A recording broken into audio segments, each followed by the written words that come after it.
Good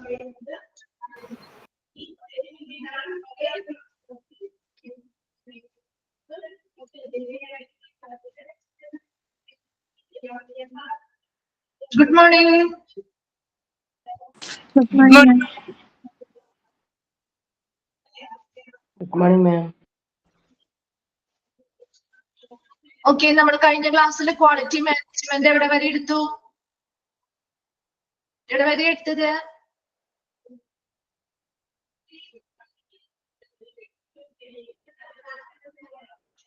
എന്താണ് കഴിഞ്ഞ ക്ലാസ്സിൽ ആരും ഉണ്ടായില്ലേ? എവിടെ വരെ എടുത്തത് നമ്മൾ ക്വാളിറ്റി മാനേജ്മെന്റ്?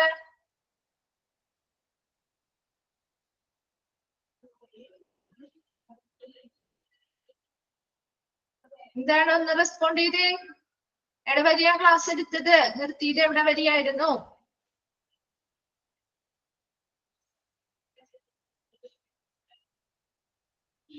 JCA കഴിഞ്ഞായിരുന്നോ? കംപ്ലീറ്റ് ആയോ?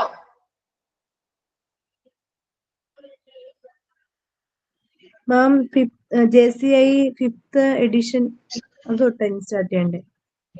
5th edition തൊട്ടല്ലേ? ഓക്കെ, 5th edition നമ്മള് ജസ്റ്റ് ആ സെക്ഷൻസ് 4 പറഞ്ഞില്ലേ?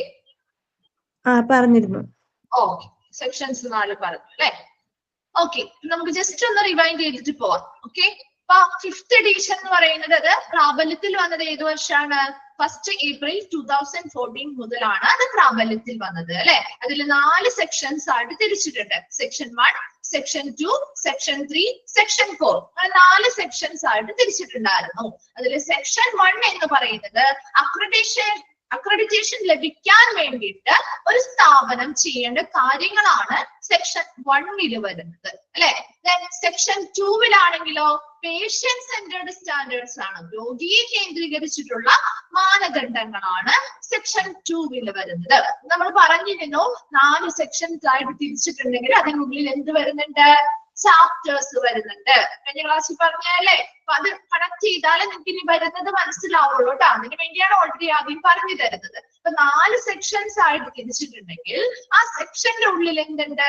ഫസ്റ്റ് സെക്ഷനിൽ മാത്രമാണ് ഇവിടെ ചാപ്റ്റേഴ്സ് ഇല്ലാത്തത്. സെക്ഷൻ 2 വരുന്നുണ്ട്, സെക്ഷൻ 3, സെക്ഷൻ 4 എല്ലാത്തിനും താഴെ എന്തുണ്ട്? ചാപ്റ്റേഴ്സ് ഉണ്ട് അല്ലെ? PIPSG, ACC, PFR അല്ലെ? അതെല്ലാം എന്താണ്? ഈ സെക്ഷന് കീഴിൽ വരുന്ന ചാപ്റ്റേഴ്സ് ആണ്. നോക്കിയേ, സെക്ഷൻ 3 വരുമ്പോ സെക്ഷൻ 3 എന്തിനെയാണ് കേന്ദ്രീകരിച്ചിരിക്കുന്നത്? Consist of health care organisation management standards, ആരോഗ്യ പരിചരണ സംഘടനകളുടെ മാനേജ്മെന്റുമായി ബന്ധപ്പെട്ടുള്ള മാനദണ്ഡങ്ങളാണ് സെക്ഷൻ 3 ചാപ്റ്റേഴ്സ് ഉൾക്കൊള്ളുന്നത്. സെക്ഷൻ 4 ആകുമ്പോൾ എന്താണ്? അക്കാഡമിക് മെഡിക്കൽ സെന്റർ ഹോസ്പിറ്റൽസിലെ സ്റ്റാൻഡേർഡുകൾ അല്ലെങ്കിൽ മാനദണ്ഡങ്ങളാണ് സെക്ഷൻ 4 പറഞ്ഞിരിക്കുന്നത്. ഇമ്പോർട്ടന്റ് ആയിട്ടുള്ളത് നോട്ട് ചെയ്യാൻ പറഞ്ഞിട്ടുണ്ടായിരുന്നു കഴിഞ്ഞ ക്ലാസ്സിൽ അല്ലെ?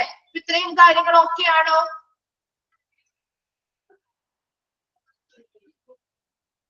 ക്ലിയർ ആണോ? Yes, ma'am, clear. Okay.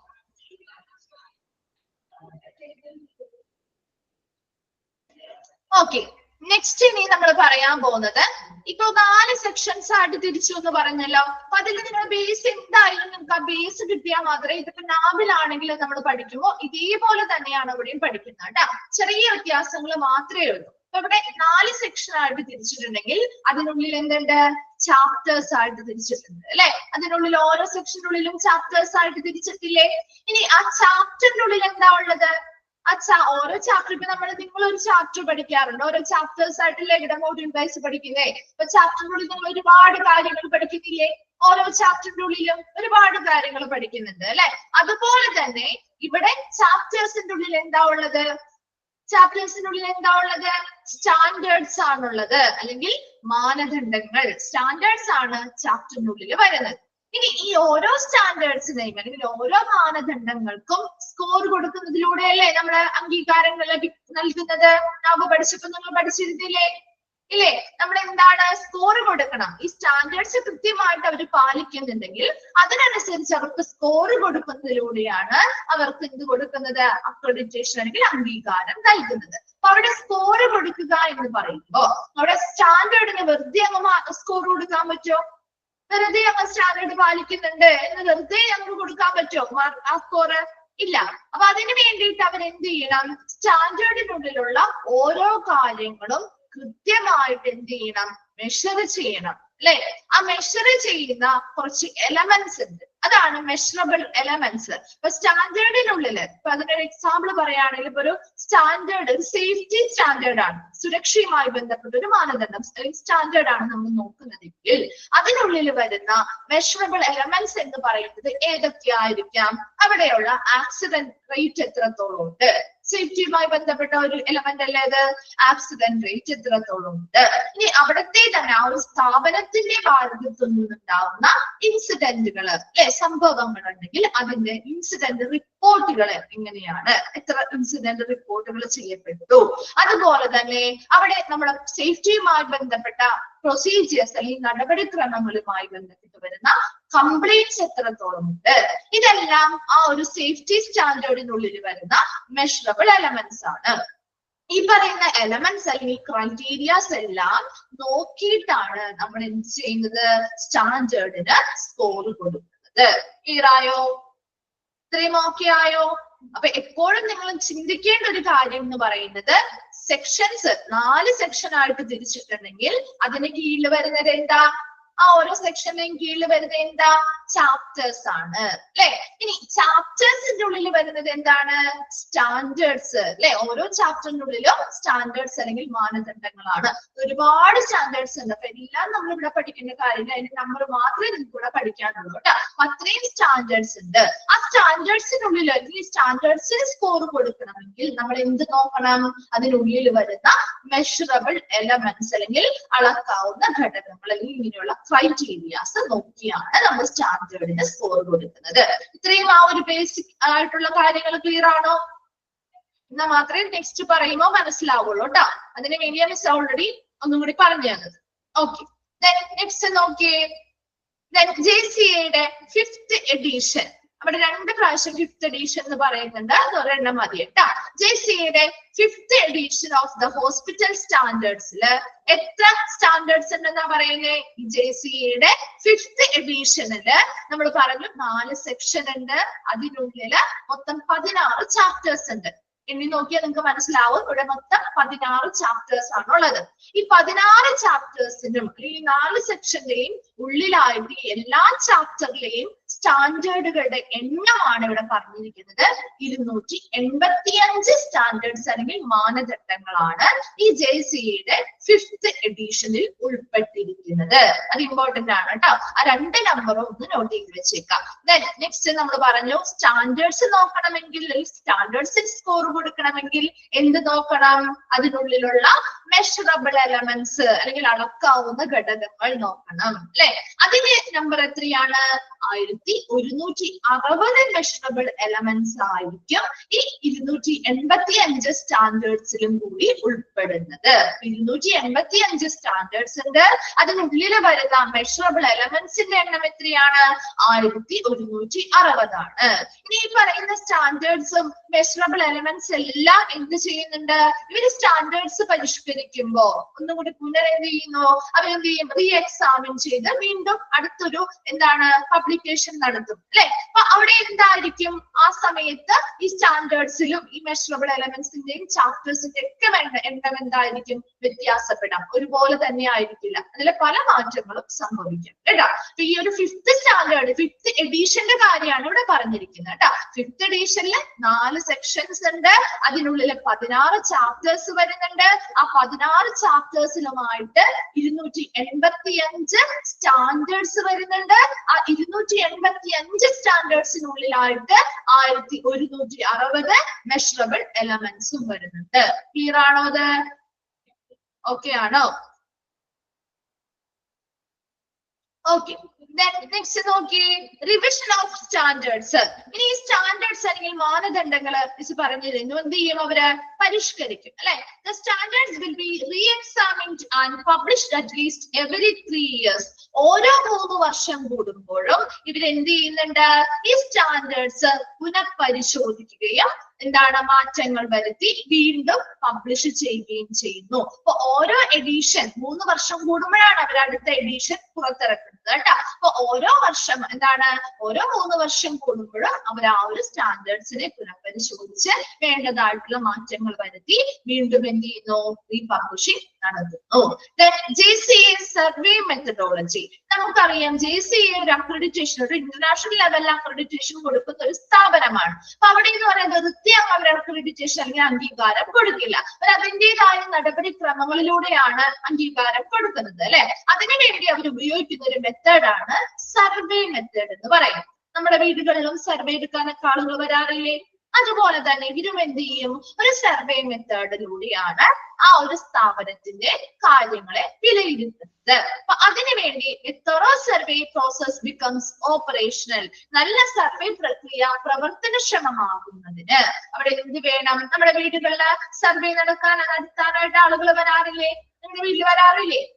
Survey ഒക്കെ നടത്താനായിട്ട് നമ്മുടെ വീട്ടിലെ ആളുകൾ വരാറില്ലേ? വരാറുണ്ട് അല്ലെ. അപ്പൊ അവരെങ്ങനെയാ വരാ? ഒരാളൊക്കെ ആയിട്ടാണോ വരാ? ഒരാളായിട്ടാണോ വരാ? അതൊരു ഗ്രൂപ്പ് ടീമായിട്ടാണോ വരാ? എങ്ങനെയാ വരാറ്? ഓരോരുത്തരായിട്ടാണോ വരുന്നേ? ഒരു ഗ്രൂപ്പായിട്ട് അല്ലെങ്കിൽ ഒരു ടീമായിട്ടാ വരുന്നത് അല്ലെ. ഒന്നില്ലെങ്കിൽ അറ്റ്ലീസ്റ്റ് 2 പേരോ എങ്കിലും ഉണ്ടായിരിക്കും അല്ലെ. 1-2 പേര് അല്ലെങ്കിൽ 2-3 അതിൽ കൂടുതൽ ആളുകൾ ഉണ്ടാവും അല്ലെ. ഒരു ടീമായിട്ടാണ് ഇവര് സർവേ നടത്താൻ വേണ്ടി വരുന്നത്. ഇവിടെയും അതുപോലെ തന്നെ JCA എന്ത് ചെയ്തിട്ടുണ്ടാവും, സർവേ പ്രക്രിയ ശരിക്കും നല്ലൊരു പ്രവർത്തനക്ഷമമാകണമെങ്കിൽ അവിടെ ഒരു ടിപ്പിക്കൽ സർവേ ടീം ഉണ്ടായിരിക്കണം. ഓക്കെ, ആരാണ് ആ സർവേ ടീം നോക്കിയത് അണ്ടർലൈൻ ചെയ്തിട്ടോട്ടാ. Typical survey team includes a physician, nurse and administrator. ഒരു ടിപ്പിക്കൽ സർവേ ടീമില് ആരൊക്കെ ഉൾപ്പെടുന്നുണ്ട്? ഒരു ഫിസിഷ്യൻ ഉണ്ടായിരിക്കും, നേഴ്സ്, അഡ്മിനിസ്ട്രേറ്റർ മുതലായ ആളുകളായിരിക്കും ആ സർവേ ടീമിലുള്ള ആളുകൾ എന്ന് പറയുന്നത്. അവരെയാണ് സർവേ എടുക്കുന്നവരെ നമ്മൾ എന്താ വിളിക്കുക? സർവേയേഴ്സ് എന്ന് വിളിക്കും അല്ലെ. Surveyors assess various units within an organization and discuss their findings. ഇവരെന്താണ്, നമ്മുടെ വീടുകളിൽ ഇവരൊരു ടീമാണ് അല്ലെ. സർവേ എടുക്കാൻ വരുന്ന ഒരു ടീമാണ്. അവരെല്ലാവരും കൂടി നമ്മുടെ ഒരാളുടെ വീട് ഒരു ഭാഗത്തേക്ക് വരുമോ? എല്ലാവരും കൂടി ഒരു ഭാഗത്തേക്ക് തന്നെ വരുമോ? എങ്ങനെയാണ് അവർ ചെയ്യുക? അവര് ഗ്രൂപ്പായിട്ട് തിരിഞ്ഞിട്ട് എന്ത് ചെയ്യും, പല പല ഏരിയസിലേക്ക് പോകും അല്ലെ. 2 പേര് ഒരു ഏരിയയിലേക്ക് പോവാണെങ്കിൽ അടുത്ത 2-3 പേര് മറ്റൊരു ഏരിയയിലേക്ക് പോകും. അങ്ങനെയല്ലേ വരാ? ഒരു 10 പേരുള്ള ഒരു ടീമാണെങ്കിൽ ആ 10 പേരും ഓരോ ഏരിയയിൽ തന്നെ ഓരോ വീടും കയറി ഇറക്കും? ഇല്ല. അങ്ങനെയല്ലേ? എന്താണ് ഒരു റെസ്പോണ്ട് ചെയ്യാത്തെ അല്ലെ? അങ്ങനെയല്ലേ? അപ്പൊ ഒരു 10 പേരുള്ള ഒരു ടീമാണെങ്കിൽ അവരെന്താ ചെയ്യാറ്? 2 പേര് ഒരു ഭാഗത്തേക്ക്, 2 പേര് മറ്റൊരു ഭാഗത്തേക്ക്, അങ്ങനെ പോയല്ലേ സർവേ എടുക്കുന്നത്. ഇവിടെയും അതുപോലെ തന്നെയാണ്. ഈ ടിപ്പിക്കൽ സർവേ ടീമിലുള്ള അംഗങ്ങൾ എന്ത് ചെയ്യും, അവര് വേർതിരിഞ്ഞ് ഒരു ഹോസ്പിറ്റലിലേക്ക് പോകും. ഒരുപാട് ഡിപ്പാർട്ട്മെന്റ് അല്ലെ, ഒരു ഹോസ്പിറ്റൽ അക്രഡിറ്റേഷൻ കൊടുക്കാനാണ് ഇവർ പോകുന്നതെന്ന് വിചാരിക്കാം. അവരുടെ കാര്യങ്ങളൊക്കെ ഇവർ പരിശോധിക്കണം, കൃത്യമായിട്ട് പരിശോധിക്കണം. അപ്പൊ അതിനു വേണ്ടിയിട്ട് ഇവർ എന്ത് ചെയ്യും, അവർ എന്താണ് ആ ഒരു ഗ്രൂപ്പായിട്ടല്ല നിൽക്കുന്നത്, അവർ സെപ്പറേറ്റ് ആയിട്ട് ഈ സർവേയേഴ്സ് ആയിട്ട് മാറി എന്ത് ചെയ്യുന്നു, അവര് ഓരോ ഡിപ്പാർട്ട്മെന്റുകളും, ഒരുപാട് ഡിപ്പാർട്ട്മെന്റ് ഉണ്ട് ഹോസ്പിറ്റലിൽ. അപ്പൊ ആ ഡിപ്പാർട്ട്മെന്റുകളൊക്കെ എന്ത് ചെയ്യും, വിവിധ യൂണിറ്റുകളെ ഓരോരുത്തരും എന്ത് ചെയ്യും, പരിശോധിക്കും അല്ലെങ്കിൽ വിലയിരുത്തും. അവിടുത്തെ പ്രവർത്തനങ്ങൾ എങ്ങനെയാണ്, കൃത്യമായി പറഞ്ഞിരിക്കുന്ന മാനദണ്ഡങ്ങളിൽ എങ്ങനെയാണ് പ്രവർത്തിക്കുന്നത് എന്നുള്ള കാര്യമൊക്കെ അവര് അസസ് ചെയ്യും. വിലയിരുത്തിക്കൊണ്ട് അവരെന്ത് ചെയ്യും, പിന്നെ അവരെന്താ ചെയ്യാ, അവര് ഗ്രൂപ്പ് ഡിസ്കഷൻ നടത്തും. എന്തിനു വേണ്ടി? ഈ പറഞ്ഞിരിക്കുന്ന ഈ സർവേ ടീം എല്ലാവരും കൂടി ചേർന്നിട്ട് അവരുടെ കണ്ടെത്തലുകൾ ഓരോ ഡിപ്പാർട്ട്മെന്റിൽ നിന്നും പോയപ്പോ അവർക്ക് മനസ്സിലായിട്ടുള്ള കാര്യങ്ങൾ എന്തൊക്കെയാണ്, അവിടുത്തെ പ്രവർത്തനങ്ങൾ നടക്കുന്നത് എങ്ങനെയാണ് എന്നുള്ളത് അവര് മനസ്സിലാക്കിയിട്ടുണ്ടാവുമല്ലോ. അപ്പൊ ആ കാര്യങ്ങളെല്ലാം കൂടി ഇവരിവിടെ എന്ത് ചെയ്യും, ഡിസ്കസ് ചെയ്യും അല്ലെങ്കിൽ ചർച്ചകൾ നടത്തും. നെക്സ്റ്റ് എന്താണ്? Service conduct A complete system analysis on integration and coordination of care process അല്ലെ. അവിടെ നടക്കുന്ന ആ ഒരു പരിചരണ പ്രക്രിയ, ആ ഒരു ഹോസ്പിറ്റൽ ആണെങ്കിൽ ആ ഒരു ഹോസ്പിറ്റലിൽ നടക്കുന്ന കെയർ പ്രോസസ്, പരിചരണ പ്രക്രിയ എങ്ങനെയാണ് നടക്കുന്നത് അല്ലെ. അത് നല്ല ഇന്റഗ്രേഷൻ അല്ലെങ്കിൽ സംയോജനത്തോടു കൂടിയാണ് നടക്കുന്നത്, നല്ലൊരു കോർഡിനേഷൻ അല്ലെങ്കിൽ ഏകോപനത്തോടു കൂടിയാണ് നടക്കുന്നത് എന്ന രീതിയിലുള്ള ഒരു കംപ്ലീറ്റ് ആയിട്ടുള്ള ഒരു പൂർണ്ണമായ വിശകലനം നമുക്ക് ഇങ്ങനെയുള്ള സർവേ കണ്ടക്ട് ചെയ്യുന്നതിലൂടെ മനസ്സിലാക്കാൻ പറ്റും. ഇങ്ങനെ ഒരു സർവേ ടീമിനെ നമ്മളെ ഉൾപ്പെടുത്തുന്നതിന് വേണ്ടിയാണ് ഇങ്ങനെയുള്ള സർവേകൾ നടത്തി ഇവരൊരു സർവേയേഴ്സ് ആയിട്ട് തിരിഞ്ഞ് അവർ വിവിധ യൂണിറ്റുകളെ പോയി പരിശോധിച്ച് വിശകലനം ചെയ്ത് അവരുടെ കണ്ടെത്തലുകൾ അവരെന്ത് ചെയ്യും, ഡിസ്കസ് ചെയ്ത് കഴിയുമ്പോൾ ആ ഒരു സ്ഥാപനത്തിൽ നടക്കുന്ന പ്രവർത്തനം പ്രോസസ് എങ്ങനെയാണ്, കെയർ പ്രോസസ് എങ്ങനെയാണ്, അല്ലെ ആ ഒരു പരിചരണ പ്രക്രിയ നല്ല ക്വാളിറ്റിയിലാണ് നടക്കുന്നത് എന്ന കാര്യങ്ങളെ കുറിച്ച് അവർക്ക് പൂർണ്ണമായിട്ട് അവർക്ക് എന്ത് ചെയ്യാൻ പറ്റും, അത് വിശകലനം ചെയ്യാനായിട്ട് ഈ സർവേ മെത്തേഡ് വഴി സാധിക്കുന്നുണ്ട്. ക്ലിയർ ആണോ അത്രയും ഭാഗം?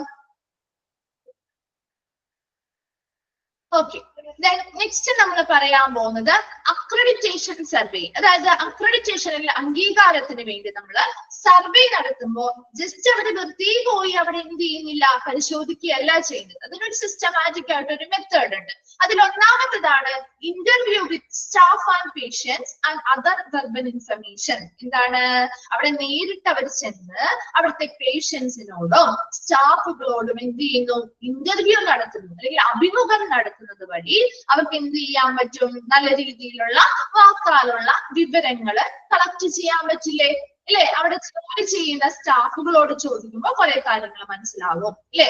അതുപോലെ തന്നെ അവിടെയുള്ള പേഷ്യൻസ്, നിലവിൽ അവിടെ ട്രീറ്റ്മെന്റുകൾ എടുക്കുന്ന അല്ലെങ്കിൽ ആ ഹോസ്പിറ്റലിലേക്ക് വന്നിരിക്കുന്ന പേഷ്യൻസിനോടും അവിടുത്തെ ആ ഒരു ഹോസ്പിറ്റലിന്റെ കാര്യങ്ങളെ കുറിച്ച് ചോദിക്കാലോ അല്ലെ. അപ്പൊ അവരോട് നേരിട്ട് എന്ത് ചെയ്യുന്നു, ഇന്റർവ്യൂസിലൂടെ അല്ലെങ്കിൽ അഭിമുഖങ്ങളിലൂടെ എന്ത് ചെയ്യാണ്, വെർബൽ ഇൻഫർമേഷൻസ് ആണ്, വാക്കാലുള്ള വിവരങ്ങളൊക്കെ എന്ത് ചെയ്യുന്നു, ശേഖരിക്കുന്നു. രണ്ടാമത്തേതായിട്ട് on-site observation of patient care process by surveyors. ഇനി എന്താണ് on-site observation എന്ന് പറഞ്ഞാൽ? എന്താ, നേരിട്ട് കണ്ട് നിരീക്ഷിക്കുക അല്ലെ. അവിടുത്തെ കെയർ പ്രോസസ്സ് സർവേയേഴ്സ് എന്ത് ചെയ്യുന്നു, ആ ഒരു സ്ഥാപനത്തിലെ പേഷ്യന്റ് കെയർ പ്രോസസ് എങ്ങനെയാണ് അല്ലെങ്കിൽ രോഗീ പരിചരണ പ്രക്രിയകൾ എങ്ങനെയാണ് നടക്കുന്നത് എന്ന കാര്യങ്ങള് ഈ സർവേയേഴ്സ് നേരിൽ കണ്ട് നിരീക്ഷിച്ച് എന്ത് ചെയ്യുന്നു, വിശകലനം ചെയ്യുന്നു. മൂന്നാമതായിട്ട് പറയുന്നത് policies, procedures, clinical practice guidelines and other documents provided by the organization. എന്താണ്, ഇപ്പൊ നമ്മളാണെങ്കിൽ ഒരു അക്രഡിറ്റേഷൻ ലഭിക്കണമെങ്കിൽ ആ സ്ഥാപനം ഒരുപാട് ഡോക്യുമെന്റ്സ് റെക്കോർഡുകളൊക്കെ സബ്മിറ്റ് ചെയ്തിട്ടുണ്ടാവും അല്ലെ. അവരുടെ ഭാഗത്ത് നിന്ന് ഒരുപാട് ഡോക്യുമെന്റ്സും റെക്കോർഡും ഒക്കെ എന്ത് ചെയ്യും, അവർ നല്ല ക്വാളിറ്റിയിലാണ് ചെയ്യുന്നത് എന്നൊക്കെ ബോധിപ്പിക്കാൻ വേണ്ടിയിട്ട് കൊടുക്കില്ലേ അവർക്ക്, സബ്മിറ്റ് ചെയ്തിട്ടുണ്ടാവില്ല ആ ഒരു JCA ബോർഡിലേക്ക്. അപ്പൊ അതുപോലെ കൊടുത്തിരിക്കുന്ന ഒരുപാട് ഡോക്യുമെന്റ്സും കാര്യങ്ങളും ഉണ്ടാവും. അപ്പൊ അത് കൊടുത്തിരിക്കുന്ന കാര്യങ്ങൾ കൃത്യമാണോ എന്ന് അവരൊന്നും കൂടി പരിശോധിക്കണം അല്ലെ. അത് മാത്രമല്ല എന്ത് ചെയ്യണം, അത് ആ ഒരു റെക്കോർഡ് മാത്രം പരിശോധിച്ചുകൊണ്ട് കാര്യമുണ്ടോ, ഇല്ല. അപ്പൊ അവരെന്ത് ചെയ്യും, നേരിട്ട് ചെന്ന് അവിടെ എന്താണ് കണ്ട് നിരീക്ഷിച്ച് ബോധ്യപ്പെടും. അവിടെയുള്ള സ്റ്റാഫുകളോടും പേഷ്യൻസിനോടും ഇന്റർവ്യൂസിലൂടെയും പല വിവരങ്ങളും ശേഖരിച്ച് എന്ത് ചെയ്യുന്നു, കൃത്യമായി വിശകലനം ചെയ്യുന്നുണ്ട്. ഇതാണ് ലാസ്റ്റ് പറഞ്ഞിരിക്കുന്ന പോയിന്റ്, പോളിസീസ്, പ്രൊസീജിയേഴ്സ്. ഈ സ്ഥാപനം കൊടുക്കുന്ന അല്ലെങ്കിൽ സ്ഥാപനം നൽകുന്ന നയങ്ങള്, ഒരു സ്ഥാപനവുമായി ബന്ധപ്പെട്ടുള്ള പോളിസികള്, നയങ്ങള്, നടപടിക്രമങ്ങൾ എങ്ങനെയാണ്, അവിടെ ക്ലിനിക്കൽ ഗൈഡ് ലൈൻസ്, മാർഗനിർദ്ദേശങ്ങൾ എന്തൊക്കെയാണ്, മറ്റ് ഡോക്യുമെന്റ്സ് മുതലായ കാര്യങ്ങളെല്ലാം ഈ JCA സർവേ ടീം എന്ത് ചെയ്യും, കൃത്യമായിട്ട് പരിശോധിക്കും. അതുപോലെ ആ പരിശോധിച്ച കാര്യങ്ങള് വളരെ കൃത്യമാണോ അല്ലെ, ഇവര് കൊടുത്തിരിക്കുന്ന ഡോക്യുമെന്റ്സിലെ കാര്യങ്ങളൊക്കെ ശരിയാണോ എന്ന് അവർക്ക് അറിയണ്ടേ.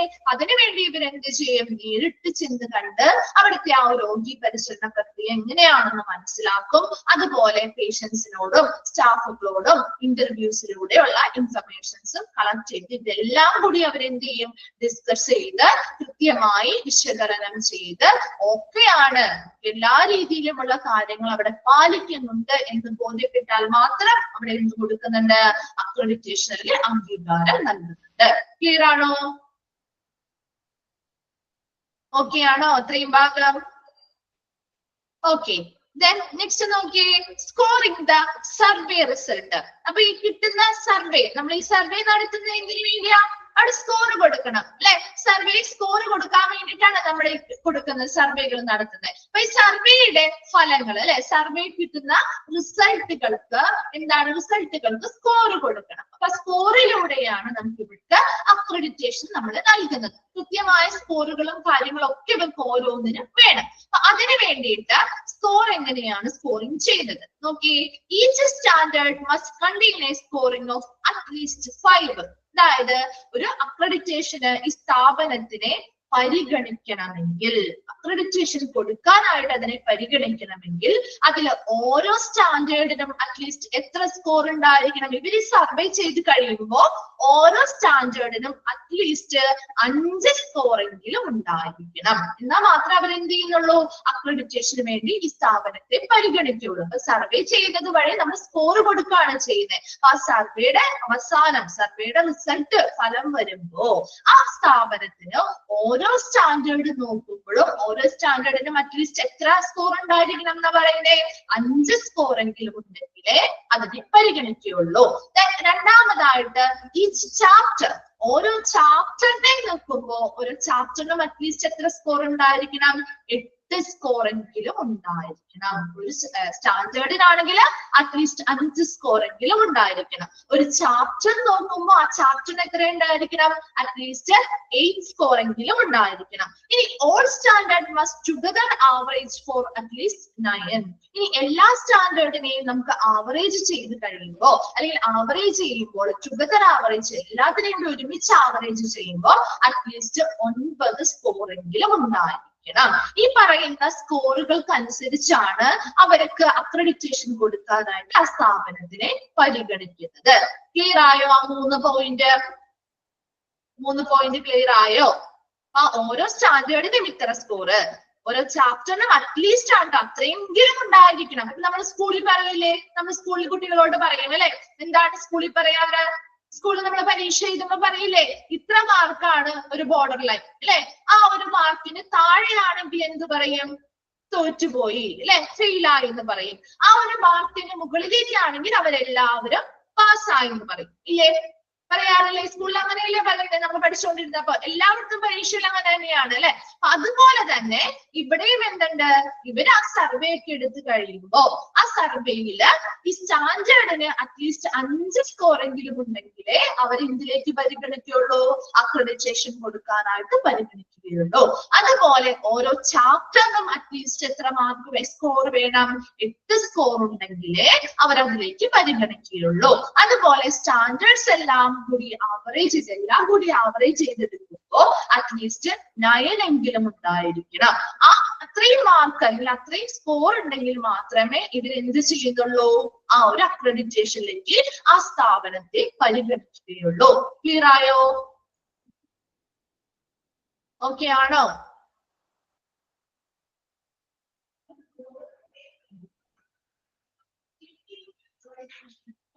Okay. Then next, okay.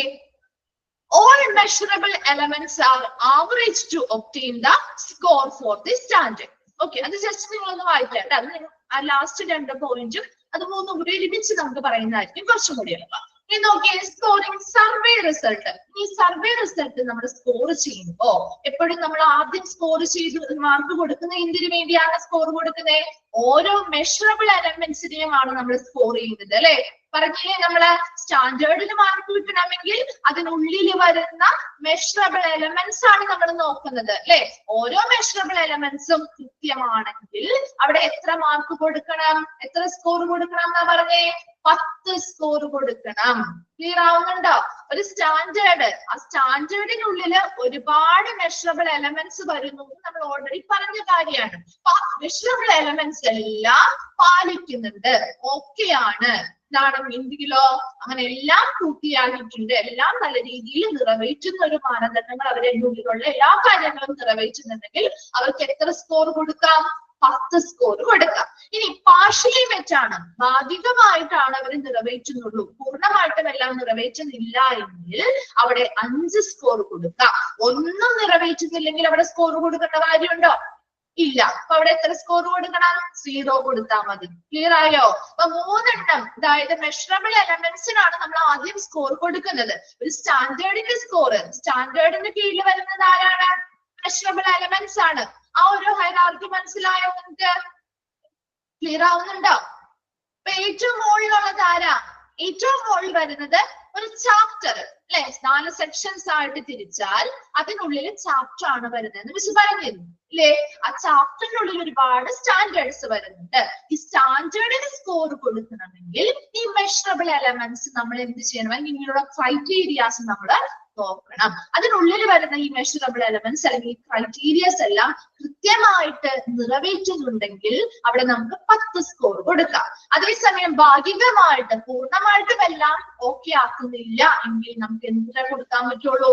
5 സ്കോറാണ് കൊടുക്കാൻ പറ്റുന്നത്. ഇനി ഒന്നും തന്നെ പാലിക്കുന്നില്ല എങ്കിൽ 0 കൊടുത്താൽ മതി. അങ്ങനെയാണ് അവിടെ മെഷറബിൾ എലമെന്റ്സുകൾക്ക് സ്കോറിംഗ് ചെയ്യുന്നത്. ഇത്രയും ക്ലിയർ ആണോ? ഇതൊന്നും നിങ്ങൾ ഇനി എക്സാമിന് അങ്ങനെ ചോദിച്ചു കണ്ടിട്ടില്ല കേട്ടോ. ജസ്റ്റ് നിങ്ങൾ മനസ്സിലാക്കി വെക്കാൻ വേണ്ടിയിട്ട് തന്നിരിക്കുന്നതാണ് കേട്ടോ. ഇത്രയും കാര്യങ്ങൾ ഓക്കെ ആണോ? ഇത്രയും ഓക്കെ ആണെങ്കിലാണ് അടുത്ത 3 പോയിന്റ് പറഞ്ഞാൽ ക്ലിയർ ആവുള്ളൂ. അതിനു വേണ്ടിയാണ് ഇപ്പൊ ചോദിക്കുന്നത്. ഓക്കെ, ഇനി പറയാൻ പോകുന്ന കാര്യം ശ്രദ്ധിക്കാം കേട്ടോ. ഇനി പറയാൻ പോകുന്നത് നമ്മൾ പറഞ്ഞില്ലേ ഒരു മെഷറബിൾ. ഇനി താഴെ മുതൽ നോക്കാം. ഏറ്റവും താഴെ നിൽക്കുന്നത് ആരാ? അങ്ങനെ ഒന്ന് മനസ്സിൽ വിചാരിച്ചാൽ മതി. 3 ആളുകളാണുള്ളത്. ഏറ്റവും മുകളിൽ ചാപ്റ്റർ, അതിന് അടുത്ത് രണ്ടാമതായി വരുന്നത് സ്റ്റാൻഡേർഡ്സ്, അതിന് താഴെ വരുന്നത് ആരാ? മെഷറബിൾ എലമെന്റ്സ് അല്ലെ? അത് 3 ഒന്ന് മനസ്സിൽ വിചാരിച്ചോ? ഓക്കെ, ഇനി ആ ഒരു താഴെ നിൽക്കുന്ന ആൾ ആരാണ്? ഏറ്റവും താഴെ നിൽക്കുന്ന ആളിന് താഴെ നമുക്ക് മുകളിലേക്ക് പോകുന്നത്. ഏറ്റവും താഴെ നിൽക്കുന്ന ആൾ ആരാ? ആരാണ്? നിങ്ങളൊന്ന് റെസ്പോണ്ട് ചെയ്യേ. ഏറ്റവും താഴെ നിൽക്കുന്ന ആൾ ആരാ? ആരാണ്? മെഷറബിൾ എലമെന്റ്സ് അല്ലേ? ആണോ? ആണ്. ഓക്കെ, അപ്പൊ ഈ മെഷറബിൾ എലമെന്റ്സ് നമ്മൾ സ്കോർ കൊടുത്ത് അതിന്റെ ആവറേജ് എടുക്കുമ്പോൾ നമുക്ക് ആരുടെ സ്കോർ കിട്ടും? മെഷറബിൾ എലമെന്റ്സിന്റെ ആവറേജ് എടുക്കുമ്പോൾ, മെഷറബിൾ എലമെന്റ്സ് നമ്മൾ സ്കോർ കൊടുത്തു, അതിന്റെ ആവറേജ് എടുക്കുമ്പോൾ നമുക്ക് ആരുടെ സ്കോർ കിട്ടും? അതിന് തൊട്ട് മുകളിലുള്ള ആളുടെ സ്കോർ കിട്ടും. ആരുടെയാണത്? സ്റ്റാൻഡേർഡിന്റെ സ്കോർ കിട്ടും. Very good. ഇനി സ്റ്റാൻഡേർഡിന്റെ ആവറേജ് എടുക്കുമ്പോൾ നമുക്ക് ആരുടെ സ്കോർ കിട്ടും? സ്റ്റാൻഡേർഡിന്റെ ആവറേജ് എടുക്കുമ്പോൾ അതിന് തൊട്ട് മുകളിലുള്ളത് ആരാ? ചാപ്റ്ററിന്റെ സ്കോർ കിട്ടും അല്ലെ? ഇനി ചാപ്റ്ററിന്റെ ആവറേജ് എടുക്കുമ്പോ, ചാപ്റ്ററിന്റെ ആവറേജ് എടുക്കുമ്പോ എന്താ കിട്ടുക? ഓവറോൾ സ്കോർ കിട്ടും. ക്ലിയർ ആവുന്നുണ്ടോ? ഏറ്റവും താഴെ നിൽക്കുന്ന ആരാ? മെഷറബിൾ എലമെന്റ്സ് ആണ്. ഈ മെഷറബിൾ എലമെന്റ്സിന് നമ്മൾ സ്കോർ കൊടുത്ത് അതിന്റെ ആവറേജ് എടുക്കുമ്പോൾ നമുക്കൊരു സ്റ്റാൻഡേർഡിന്റെ സ്കോർ കിട്ടും. ഇനി സ്റ്റാൻഡേർഡിന്റെ ആവറേജ് എടുക്കുമ്പോൾ നമുക്ക് എന്തിന്റെ സ്കോർ കിട്ടും? ചാപ്റ്ററിന്റെ സ്കോർ കിട്ടും. ഇനി ചാപ്റ്ററിന്റെ ആവറേജ് എടുക്കുമ്പോഴാണ് നമുക്ക് ഓവറോൾ സ്കോർ കിട്ടുന്നത്. ക്ലിയർ ആയോ? ക്ലിയർ ആയോ? ഓക്കെ, ഇനി അതൊന്ന് വായിച്ചേ.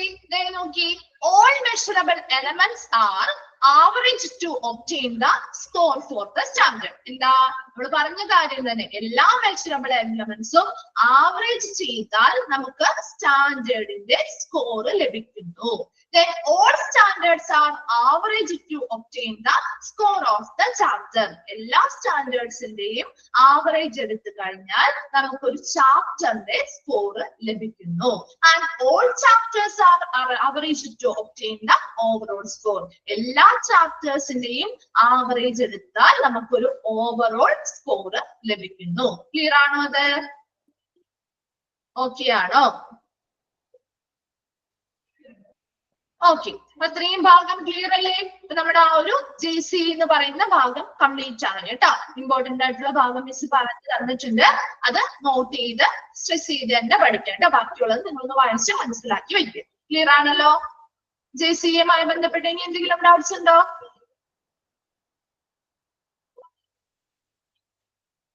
ഓക്കെ അല്ലേ? ഓക്കെ, നമുക്ക് നെക്സ്റ്റ് ഭാഗം നോക്കാം. ഓക്കെ, നെക്സ്റ്റ് നിങ്ങൾ പഠിച്ച ഭാഗം തന്നെയാണ് നാബ് അല്ലെ? നിങ്ങൾക്ക് അറിയാവുന്ന ഭാഗമാണ് നാബ്. എന്താണ് നാബിന്റെ എക്സ്പാൻഡഡ് ഫോം? ചോദിക്കാറുണ്ട് കേട്ടോ ക്വസ്റ്റ്യന്. ഈ ഒരു ചാപ്റ്റർ ഇല്ലെങ്കിലും നാബുമായി ബന്ധപ്പെട്ട മറ്റു ചാപ്റ്റേഴ്സുമായിട്ട് റിലേറ്റ് ആണെങ്കിലും നാബിന്റെ എക്സ്പാൻഡഡ് ഫോം ചോദിക്കാറുണ്ട് കേട്ടോ. ഇമ്പോർട്ടന്റ് ഏതാണോ? ഇമ്പോർട്ടന്റ് മിസ് പറഞ്ഞില്ലായിരുന്നോ?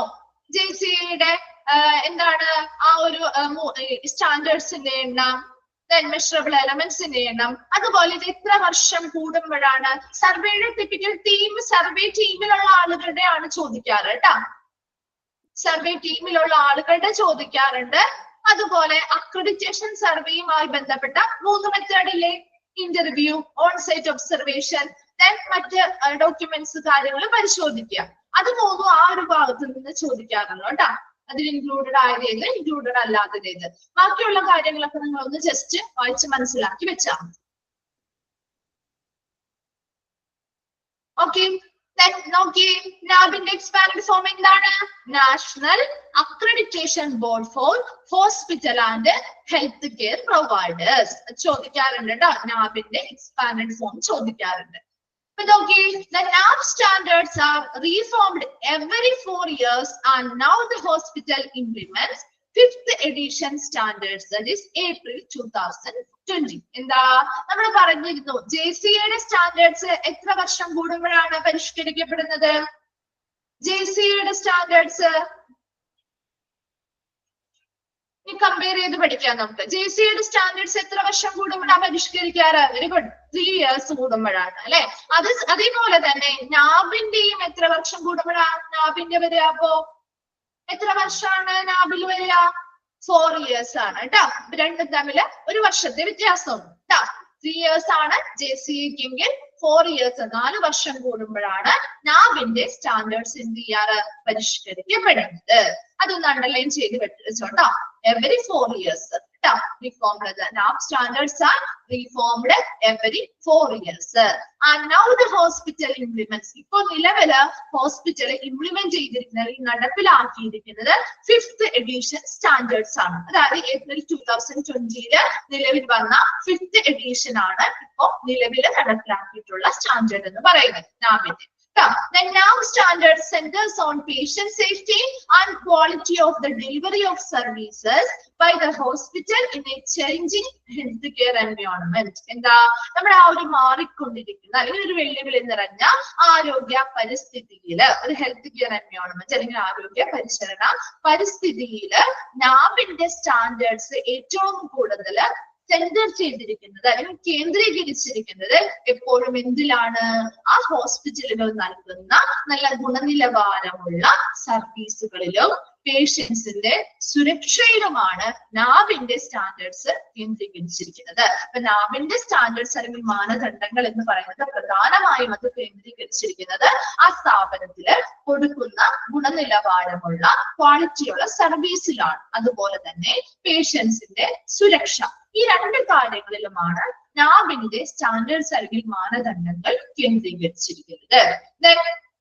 Okay, NAB is given by an autonomous body set up by the Government of India known as QCA, the Quality Council of India, which is the standard making board in India. നമ്മുടെ ഇന്ത്യയിലെ quality council of India നമ്മുടെ standard making board ആണത്. മാനദണ്ഡങ്ങൾ പാലിക്കുന്ന ആ ഒരു മാനദണ്ഡങ്ങൾ പാലിപ്പിക്കാനായിട്ടുള്ള ഇന്ത്യയിലുള്ള ഒരു ക്വാളിറ്റി കൗൺസിൽ ഓഫ് ഇന്ത്യ നമ്മുടെ ഗവൺമെന്റ് ഓഫ് ഇന്ത്യയുടെ കീഴിലുള്ള ഒരു സ്ഥാപനമാണ് കേട്ടോ. ആ ഒരു ക്വാളിറ്റി കൗൺസിൽ ഓഫ് ഇന്ത്യയുടെ കീഴിൽ വരുന്ന നമ്മുടെ സർക്കാർ രൂപീകരിച്ചിട്ടുള്ള ഒരു ഓട്ടോണോമസ് എന്ന് പറഞ്ഞാൽ എന്താണ് ഓട്ടോണോമസ്? ഓട്ടോണോമസ് കോളേജ് എന്നൊക്കെ പറയാറില്ലേ, കേട്ടിട്ടില്ലേ? ഒരു സ്വയംഭരണ സ്ഥാപനമാണ് കേട്ടോ. ഇതെന്താണ്? Quality council of India. അതൊന്ന് അണ്ടർലൈൻ ചെയ്തിട്ട് QCAയുടെ എക്സ്പാൻഡ് ഫോം ചോദിക്കാറുണ്ട് കേട്ടോ. Quality council of India, quality council of ഇന്ത്യയുടെ കീഴിൽ വരുന്ന സർക്കാർ രൂപീകരിച്ചിട്ടുള്ള ഒരു സ്വയംഭരണ സ്ഥാപനമാണ് നാബ് എന്ന് പറയുന്നത്. ആ ഒരു പാരഗ്രാഫിൽ നമ്മൾ എന്തൊക്കെയാ പറഞ്ഞത്? നാബിന്റെ എക്സ്പാൻഡ് ഫോം ഇമ്പോർട്ടന്റ് ആണ്. അതുപോലെ തന്നെ ഓരോ 4 വർഷം കൂടുമ്പോഴാണോ കൂടുമ്പോഴും എന്ത് ചെയ്യുന്നുണ്ട്? നാബിന്റെ സ്റ്റാൻഡേർഡ്സ് പരിഷ്കരിക്കപ്പെടുന്നുണ്ട്. അതുപോലെ തന്നെ നാബിന്റെ സ്റ്റാൻഡേർഡ്സ് അല്ലെങ്കിൽ മാനദണ്ഡങ്ങൾ എപ്പോഴും കേന്ദ്രീകരിച്ചിരിക്കുന്നത് ആ പേഷ്യൻസ്, ആ ഹോസ്പിറ്റലിലെ പേഷ്യൻസിന്റെ സേഫ്റ്റി, സുരക്ഷയിലും അതുപോലെ തന്നെ ആ സ്ഥാപനം കൊടുക്കുന്ന ഗുണനിലവാരമുള്ള സർവീസുകളിലുമാണ് നാബിന്റെ സ്റ്റാൻഡേർഡ്സ് അല്ലെങ്കിൽ മാനദണ്ഡങ്ങൾ കേന്ദ്രീകരിച്ചിരിക്കുന്നത്. അതുപോലെ QCA നോക്കാം കേട്ടോ. ക്വാളിറ്റി കൗൺസിൽ ഓഫ് ഇന്ത്യയുടെ എക്സ്പാൻഡ് ഫോം ചോദിക്കാറുണ്ട്. ക്ലിയർ ആണോ? ഇപ്പൊ നാബ് എന്ന് പറയുന്നത് നമുക്ക് മറ്റേ JCA എന്ന് പറയുന്ന ഒരു ഇന്റർനാഷണൽ ലെവലിലുള്ള അക്രഡിറ്റേഷൻ നൽകുന്ന ഒരു സ്ഥാപനമാണെന്ന് പറഞ്ഞു.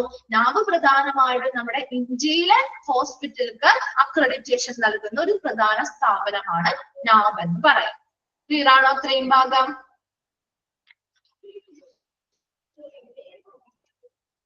Okay. Then next നോക്കുക. NAB mainly divides hospitals into 2 main divisions. നിങ്ങൾ പഠിച്ച കാര്യം തന്നെയായിരിക്കും അല്ലെ? നിങ്ങൾ പഠിച്ചിരുന്നില്ലേ? ക്ലാസിഫിക്കേഷൻ ഓഫ് ഹോസ്പിറ്റൽ പഠിച്ചതല്ലേ അല്ലെ? ഓക്കെ, അവിടെ പഠിച്ച കാര്യം തന്നെയാണ് പറയുന്നത് കേട്ടോ. അത് ഇമ്പോർട്ടന്റ് ആണ് കേട്ടോ. ആ രണ്ടെണ്ണം ഏത് 2 ഡിവിഷൻസ് ആയിട്ടാണ് നാബ് ഹോസ്പിറ്റലിനെ 2 വിഭാഗങ്ങളായിട്ട് വിഭജിക്കുന്നുണ്ട്. ഏതൊക്കെയാണ്? SHCO അത് ചോദിക്കാറുണ്ട് കേട്ടോ, രണ്ടും ചോദിക്കാറുണ്ട് കേട്ടോ, ഇമ്പോർട്ടന്റ് ആണ്. SHCO എന്ന് പറഞ്ഞാൽ എന്താ? സ്മോൾ ഹെൽത്ത് കെയർ ഓർഗനൈസേഷൻസ് വിത്ത് ലെസ് ദാൻ 50 ബെഡ്സ്. എന്താ? 50 ബെഡിൽ കുറവ് അല്ലെങ്കിൽ 50 ബെഡിൽ താഴെയുള്ള ആശുപത്രികൾ അല്ലെ, അതാണ് സ്മോൾ ഹെൽത്ത് കെയർ ഓർഗനൈസേഷൻസ് അല്ലെങ്കിൽ SHCO എന്ന് പറയുന്നത്. Then HCO എന്ന് പറയുമ്പോൾ എന്താ? Health care organisations with more than 50 beds. 50 ബെഡുകളിൽ മുകളിലുള്ള ഹോസ്പിറ്റലുകളെയാണ് HCO അല്ലെങ്കിൽ ഹെൽത്ത് കെയർ ഓർഗനൈസേഷൻസ് എന്ന് പറയുന്നത്. 50 ബെഡുകളിൽ താഴെയുള്ളവയാണെങ്കിൽ സ്മോൾ ഹെൽത്ത് കെയർ ഓർഗനൈസേഷൻ. ഇങ്ങനെ രണ്ടായിട്ടാണ് നാബ് ഹോസ്പിറ്റലുകൾ എന്ത് ചെയ്തിരിക്കുന്നത്? ഡിവൈഡ് ചെയ്തിരിക്കുന്നത്. ക്ലിയർ ആണോ? അത് ക്ലാസിഫിക്കേഷൻ പഠിച്ചിട്ടുണ്ടായിരുന്നോ? ഉണ്ടായിരുന്നോ? ഇത് ഉണ്ടായിരുന്നു. അപ്പൊ നിങ്ങൾക്ക് എളുപ്പമല്ലേ അല്ലെ? നോക്കി വെച്ചാൽ മതി കേട്ടോ. ആ രണ്ടിന്റെയും എക്സ്പാൻഡഡ് ഫോം. അവിടെ എത്ര ബെഡ്സ് ആണ് കുറവുള്ളത് അല്ലെ, എത്രയിൽ കുറയുമ്പോഴാണ് അത് SHCO ആയി മാറുന്നത്. എത്രയിൽ 50 അല്ലെ, അതൊരു ഫിക്സഡ് നമ്പർ ആണ്. 50ൽ കുറവാണെങ്കിൽ SHCO ആയിരിക്കും, 50ൽ കൂടുതൽ ബെഡ്സ് ഉള്ളവയാണെങ്കിൽ അത് HCO ആയിരിക്കും. ഇത്രയും മാത്രം മനസ്സിലാക്കിയിരിക്കും. അപ്പൊ രണ്ടാളുടെ നാബ് ആ ഒരു ഹോസ്പിറ്റൽസിനെ ഡിവൈഡ് ചെയ്യുന്നുണ്ട് മാത്രം മനസ്സിലാക്കുക കേട്ടോ. നെക്സ്റ്റ് എന്താ? Main നാബ് guide book standards has 10 chapters with 100 standards and 651 objective elements. അതൊക്കെ അണ്ടർലൈൻ ചെയ്തിട്ടേ. Main നാബ് guide book or standards നമ്മള് നേരത്തെ പറഞ്ഞില്ലേ, JCIയുമായിട്ട് നമുക്കൊന്ന് കമ്പയർ ചെയ്ത് പഠിക്കാം. എന്താണ്? JCIയിൽ നമ്മൾ പറഞ്ഞു അവിടത്തെ സ്റ്റാൻഡേർഡ്സും കാര്യങ്ങളും നമ്മൾ പറഞ്ഞു അല്ലെ. അവിടെ എത്ര ചാപ്റ്റർ ഉണ്ടായിരുന്നു? ടോട്ടല് എത്ര ചാപ്റ്റർ ഉണ്ടായിരുന്നു? മറന്നുപോയി. പറഞ്ഞതാണ് എത്ര ചാപ്റ്റർ ഉണ്ടായിരുന്നു? നിങ്ങളൊന്ന് എണ്ണി പറഞ്ഞേ. 16 ചാപ്റ്റർ അല്ലെ. 16 ചാപ്റ്റേഴ്സ് ആണ് നമ്മൾ പഠിച്ചത്. Okay, very good. 16 ചാപ്റ്റേഴ്സ്. ഇവിടെ നാബിലാണെങ്കിൽ എത്ര ചാപ്റ്റർ ഉണ്ടെന്നാ പറയുന്നേ? 10 ചാപ്റ്റർ ആണ് ഉള്ളത്. അങ്ങനെ ഒന്ന് കമ്പയർ ചെയ്ത് പഠിച്ചാലും മതി കേട്ടാ. ഇവിടെ 10 ചാപ്റ്റർ ഉണ്ട്. ഇനി അവിടെ ചാപ്റ്ററിന്റെ കീഴില് എത്ര സ്റ്റാൻഡേർഡ് ഉണ്ടായിരുന്നു? JCIയില് എത്ര സ്റ്റാൻഡേർഡ് ഉണ്ടായിരുന്നു? ടോട്ടൽ വെരി ഗുഡ് 285 അല്ലെ. 285 സ്റ്റാൻഡേർഡ്സ് ആയിരുന്നു ഉണ്ടായിരുന്നത്. നോക്കിയേ, മറന്നുപോയോ അതെവിടെയാന്നുള്ളത്? നോക്ക, 285 സ്റ്റാൻഡേർഡ്സ് ആണ് ഉണ്ടായിരുന്നത് അല്ലെ. അതുപോലെ അതിന് കീഴില് 1160 മെഷറബിൾ എലമെന്റ്സും ഉണ്ടായിരുന്നില്ലേ? അതുപോലെ തന്നെ ഇവിടെ നാബിനും ഇതുപോലെയുള്ള ചാപ്റ്റേഴ്സും സ്റ്റാൻഡേർഡ്സും എലമെന്റ്സും ഉണ്ട്. ഇവിടെ എത്ര എണ്ണമുണ്ട് ചാപ്റ്റേഴ്സ്? 10 ചാപ്റ്ററിന് കീഴിലായിട്ട് 100 സ്റ്റാൻഡേർഡ്സ് അല്ലെങ്കിൽ 100 സ്റ്റാൻഡേർഡ്സ് അല്ലെങ്കിൽ മാനദണ്ഡങ്ങളാണ് വരുന്നത്. ഇനി അതിന് കീഴില് 651 എന്തുണ്ട്? ഒബ്ജക്റ്റീവ് എലമെന്റ് അല്ലെങ്കിൽ മെഷറബിൾ എലമെന്റ്സ് ഉണ്ടായിരിക്കും. ക്ലിയർ ആയോ? ക്ലിയർ ആയോ?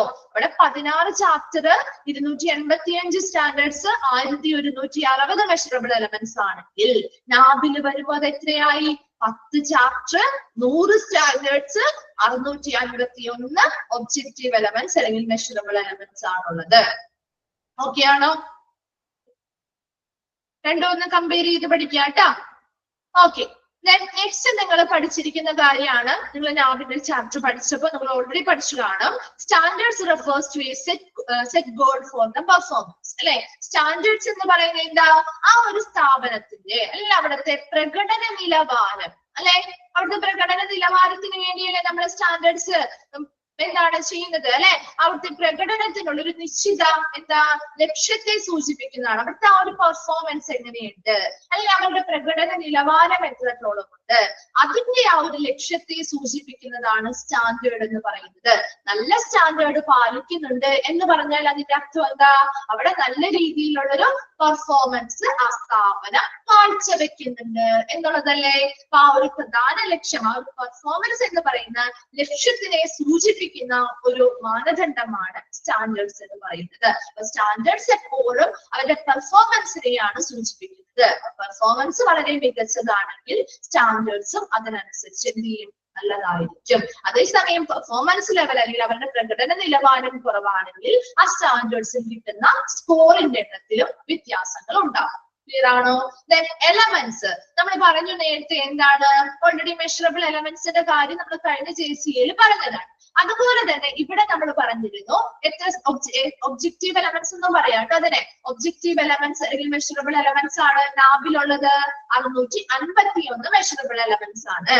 ഈ എലമെന്റ്സ് എല്ലാം comes under each standard and is used to monitor the performance. അല്ലെ, ഇതെല്ലാം സ്റ്റാൻഡേർഡ്സിന് കീഴിൽ വരുന്ന കാര്യങ്ങളാണ് അല്ലെ. സ്റ്റാൻഡേർഡിന് കീഴിലല്ലേ ഈ എലമെന്റ്സ് വരുന്നേ.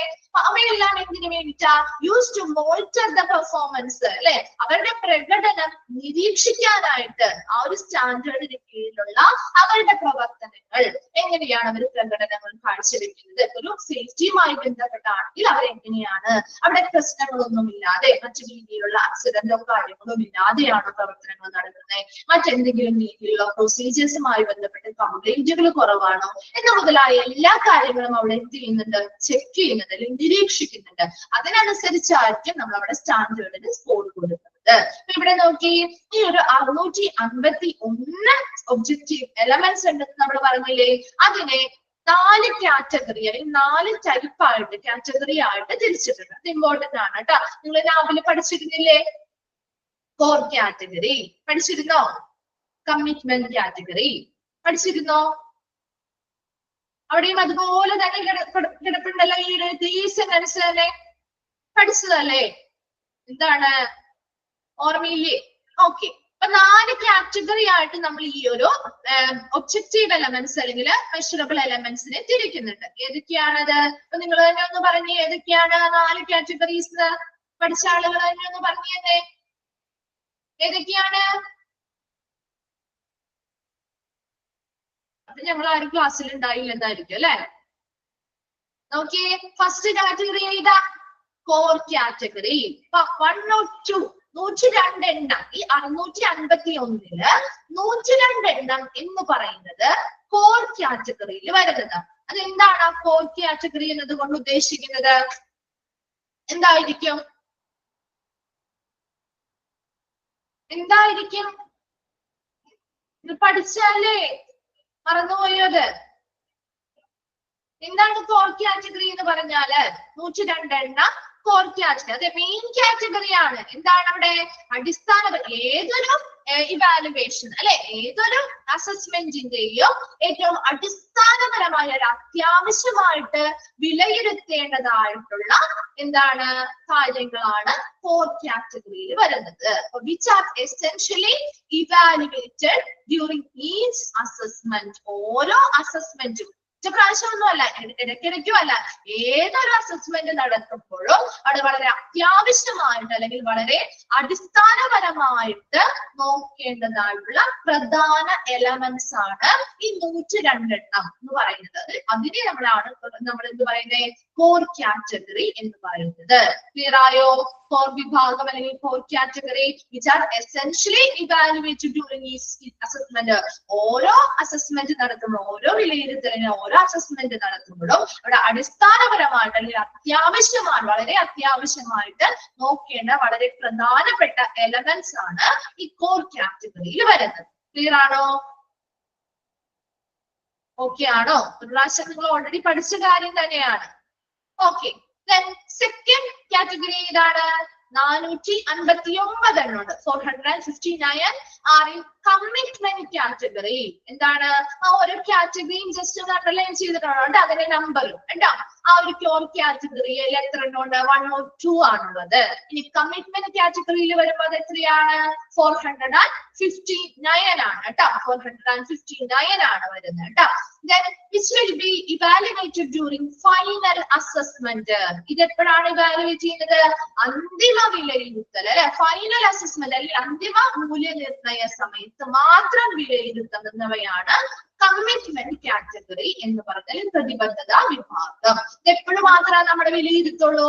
ഫൈനൽ അസസ്മെന്റിന്റെ സമയത്ത് അല്ലെങ്കിൽ അന്തിമ മൂല്യനിർണയ സമയത്ത് മാത്രം വിലയിരുത്തുന്ന എലമെന്റ്സ് അല്ലെങ്കിൽ ഘടകങ്ങളാണ് കമ്മിറ്റ്മെന്റ് കാറ്റഗറിയിൽ വരുന്ന 459 എലമെന്റ്സ് എന്ന് പറയുന്നത്. Then 60 are in achievement category. 60 ഇതിൽ വരുന്നതാണ് അച്ചീവ്മെന്റ് കാറ്റഗറിയിൽ. എന്താണ് അച്ചീവ്മെന്റ് കാറ്റഗറി? നേട്ടങ്ങളുടെ വിഭാഗം അല്ലെ. And which will be checked out during surveillance assessment. എന്താണ്? നിരീക്ഷണ മൂല്യനിർണയ വേളകളിൽ അല്ലെ, നിരീക്ഷണ മൂല്യനിർണയ വേളകളിൽ മാത്രം നമ്മൾ ചെക്ക് ചെയ്യുന്ന അല്ലെങ്കിൽ നിരീക്ഷിക്കുന്ന സമയത്ത്, അത് മൂല്യനിർണയം നടത്തുന്ന സമയത്ത് മാത്രം നമ്മൾ എന്ത് ചെയ്യുന്നുണ്ട്? ചെക്ക് ചെയ്യുന്ന എന്താണ് കാറ്റഗറിയിൽ അല്ലെങ്കിൽ എലമെന്റ്സ് ആണ് അച്ചീവ്മെന്റ് കാറ്റഗറി അല്ലെങ്കിൽ എന്ത് വരുന്നത്? നേട്ടങ്ങളുടെ വിഭാഗത്തിൽ വരുന്നത്. ഓരോ കാറ്റഗറിയും എത്ര എണ്ണം വീതമാണുള്ളത് എന്നൊന്ന് അണ്ടർലൈൻ ചെയ്തിടണം കേട്ടോ. അതാണ് ചോദിക്കാറ്. അതുപോലെ ഏത് 4 ടൈപ്പ് ഏതൊക്കെ വരാം, ആ 4 ടൈപ്പ് ഇൻക്ലൂഡഡ് ആയത് ഏത്, ഇൻക്ലൂഡഡ് അല്ലാത്തത് ഏത് എന്നാണ് രീതിയിലുള്ള ക്വസ്റ്റ്യൻ ആണ് ചോദിക്കാൻ. അത് എന്താണ് ആ ഒരു കാറ്റഗറി അല്ലെങ്കിൽ എന്താണ് ഈ കാറ്റഗറി എന്ന രീതിയിൽ അങ്ങനെ ചോദിച്ചത് കണ്ടിട്ടില്ല. Okay, next. And 30 are in excellent category. ഈ നെക്സ്റ്റ് 30 എണ്ണം, ബാലൻസ് 30 എണ്ണം എന്തിൽ വരുന്നതാ? എക്സലന്റ് കാറ്റഗറി, മികച്ച വിഭാഗത്തിൽ വരുന്നതാണ്. Which will be evaluated during re-accreditation. എന്താ? പുനർ അക്രഡിറ്റേഷൻ. നമ്മൾ പുനർ മൂല്യനിർണ്ണയം നടത്തുമ്പോൾ അല്ലെങ്കിൽ പുനർ അംഗീകാരം നൽകുന്ന സമയത്ത് ഇവാലുവേഷൻ ചെയ്ത് അല്ലെങ്കിൽ വിലയിരുത്തുന്ന വിഭാഗമാണ് എന്തെന്ന് പറയുന്നത്? Excellent category. 4 കാറ്റഗറീസ് ആയിട്ട് നമ്മൾ ഈ ഒരു 651 ഒബ്ജക്റ്റീവ് എലമെന്റ്സിനെ തിരിച്ചിട്ടുണ്ട്. അതിൽ 102 എണ്ണം വരുന്നത് കോർ കാറ്റഗറിയിലാണ്. അതായത് ഏറ്റവും മെയിൻ ആയിട്ട് വരുന്ന എലമെന്റ്സ് ആണ്. അത് ഏതൊരു ഇവാലുവേഷൻ സമയത്തും വിലയിരുത്തുന്ന സമയത്തും നമ്മൾ ഏറ്റവും അത്യാവശ്യമായിട്ടും അടിസ്ഥാനപരമായിട്ടും നോക്കേണ്ടതായിട്ടുള്ള എലമെന്റ്സ് ആണ് കോർ കാറ്റഗറിയിൽ വരുന്നത്. രണ്ടാമതായി നമ്മൾ പറഞ്ഞത് കമ്മിറ്റ്മെന്റ് കാറ്റഗറിയാണ്. അത് 459 എണ്ണം വരുന്നുണ്ട്. അതെന്ന് പറയുന്നത് ഇവാലുവേറ്റ് ഡ്യൂറിംഗ് ഫൈനൽ അസസ്മെന്റ്, അന്തിമ മൂല്യനിർണ്ണയ സമയത്ത് മാത്രം ചെക്ക് ചെയ്യുന്ന ഘടകങ്ങളാണ് കമ്മിറ്റ്മെന്റ് കാറ്റഗറിയിൽ വരുന്ന 459 എണ്ണം. 60 എണ്ണം വരുന്നത് അച്ചീവ്മെന്റ് കാറ്റഗറിയിൽ നേട്ടങ്ങളുടെ വിഭാഗമാണ്. Which will be check down during surveillance assistance. എന്താ? നിരീക്ഷണ വിലയിരുത്തൽ അല്ലെങ്കിൽ നിരീക്ഷണ മൂല്യനിർണ്ണയം നടത്തുന്ന സമയത്ത്, നിരീക്ഷണ സമയത്ത് മാത്രം അല്ലെങ്കിൽ സർവൈലൻസ് നടത്തുന്ന സമയത്ത് മാത്രം ചെക്ക് ചെയ്യുന്ന എലമെന്റ്സ് ആണ് അച്ചീവ്മെന്റ് കാറ്റഗറിയിൽ വരുന്നത്. ലാസ്റ്റ് 30 എണ്ണം വരുന്നത് ഇതിലാണ്? എക്സലന്റ് കാറ്റഗറി, മികച്ച വിഭാഗത്തിൽ വരുന്നതാണ്. അത് ഓരോ പുനർ റീഅക്രഡിറ്റേഷൻ നടത്തുന്ന സമയത്ത് മാത്രം ചെക്ക് ചെയ്യുന്നവയാണ് എക്സലന്റ് കാറ്റഗറിയിൽ വരുന്ന 3 എണ്ണം. 4 കാറ്റഗറീസ് ഉണ്ടെന്ന് മനസ്സിലാക്കുക. ഏതൊക്കെയാണ് 4 കാറ്റഗറീസ് എന്ന് മനസ്സിലാക്കുക. ഓരോ കാറ്റഗറിയിലും എത്ര നമ്പേഴ്സ് വരുന്നുണ്ടെന്ന് മനസ്സിലാക്കുക. ക്ലിയർ ആണോ? ഓൾറെഡി പഠിച്ച കാര്യം തന്നെയാണ്. ഓക്കെ, നെക്സ്റ്റ് ഒരു ചെറിയ ഭാഗം കൂടി നമുക്ക് എടുക്കാം. NAB standards. നമ്മൾ ഓൾറെഡി GCA സ്റ്റാൻഡേർഡ്സ് പഠിച്ചില്ലേ? അതുപോലെ തന്നെ നാബിന്റെയും സ്റ്റാൻഡേർഡ്സ് ഇങ്ങനെയാണ്, രണ്ടായിട്ടാണ്, 2 സെക്ഷൻസ് ആയിട്ട് നമ്മൾ തിരിച്ചാണ് നമ്മൾ പഠിക്കാൻ പോകുന്നത്. ഇമ്പോർട്ടന്റ് ആയിട്ടുള്ള സ്റ്റാൻഡേർഡ്സ് ആണ് കേട്ടോ. First one patient centred standards ആണ്. പേഷ്യന്റ് സെന്റേർഡ് സ്റ്റാൻഡേർഡ്സ് ഏതൊക്കെയാണ്? പേഷ്യന്റ് സെന്റേർഡ് 2 സെക്ഷൻ ആയിട്ടാണ് ഇവിടെ കൊടുത്തിരിക്കുന്നത് കേട്ടോ. ഇവിടെ നമുക്ക് 4 സെക്ഷൻ ഉണ്ടായിരുന്നില്ലേ? 4 സെക്ഷൻ ഉണ്ടായിരുന്നില്ലേ JCAയില്? ഇവിടെ 2 സെക്ഷനേ ഉള്ളൂ കേട്ടോ. പേഷ്യന്റ് സെന്റേർഡ് സ്റ്റാൻഡേർഡ്സ് അല്ലെ, രോഗിയെ കേന്ദ്രീകരിച്ചിട്ടുള്ള മാനദണ്ഡങ്ങൾ. അത് നമ്മുടെ JCAയിൽ ഉണ്ടായിരുന്നു അല്ലെ. സെക്ഷൻ 2 അതല്ലേ പറഞ്ഞത്? പേഷ്യന്റ് സെന്റേർഡ് സ്റ്റാൻഡേർഡ്സ് അല്ലെ നമ്മൾ JCAയിൽ പഠിച്ചേ. അതുപോലെ ഇവിടെ നാബിൽ ആകെ 2 സെക്ഷൻസ് ആണുള്ളത്. അതിൽ ഒന്നാമത്തേതായിട്ട് പറയുന്നത് പേഷ്യന്റ് സെന്റേർഡ് സ്റ്റാൻഡേർഡ്സ്, രോഗിയെ കേന്ദ്രീകരിച്ചിട്ടുള്ള മാനദണ്ഡങ്ങൾ. നമ്മൾ ആദ്യം പറഞ്ഞിരുന്നു അവിടെ നാബിൽ എത്ര ചാപ്റ്റേഴ്സ് ഉണ്ടെന്നാ പറഞ്ഞേ? എത്ര ചാപ്റ്റേഴ്സ് ഉണ്ടെന്നാ നാബില് പറഞ്ഞേ? ഫസ്റ്റ് നമ്മൾ സ്റ്റാർട്ട് ചെയ്തപ്പോ പറഞ്ഞില്ലേ? നാബ് തുടങ്ങിയപ്പോ പറഞ്ഞതല്ലേ? എത്ര ചാപ്റ്റേഴ്സ് ഉണ്ട്? വെരി ഗുഡ്, 10 ചാപ്റ്റേഴ്സ് ഉണ്ട്. അതിൽ വരുന്ന ആ ഒരു നമ്പർ ഒന്ന് നിങ്ങൾ എങ്ങനെ നോക്കി? ആ 2 സെക്ഷനും കൂടി എത്ര ചാപ്റ്റർ വരുന്നുണ്ട്? എത്ര ചാപ്റ്റർ വരുന്നുണ്ട്? 10 ചാപ്റ്റർ വരുന്നുണ്ട് കേട്ടോ. നാബില് 2 സെക്ഷൻസ് ഉണ്ട്. അതിന് താഴെയായിട്ട് മൊത്തം 10 ചാപ്റ്റേഴ്സ് ഉണ്ട്. ഈ 10 ചാപ്റ്ററിന്റെയും ഉള്ളിലായിട്ട് 100 സ്റ്റാൻഡേർഡ്സും ഉണ്ട്. ക്ലിയർ അല്ലേ? അപ്പൊ ഫസ്റ്റ് നമുക്ക് നോക്കാം പേഷ്യന്റ് സെന്റേർഡ് സ്റ്റാൻഡേർഡ്സ്. അതിലെന്താണ്? ആ ഒരു 10 എണ്ണം ഇമ്പോർട്ടന്റ് ആണ് കേട്ടോ.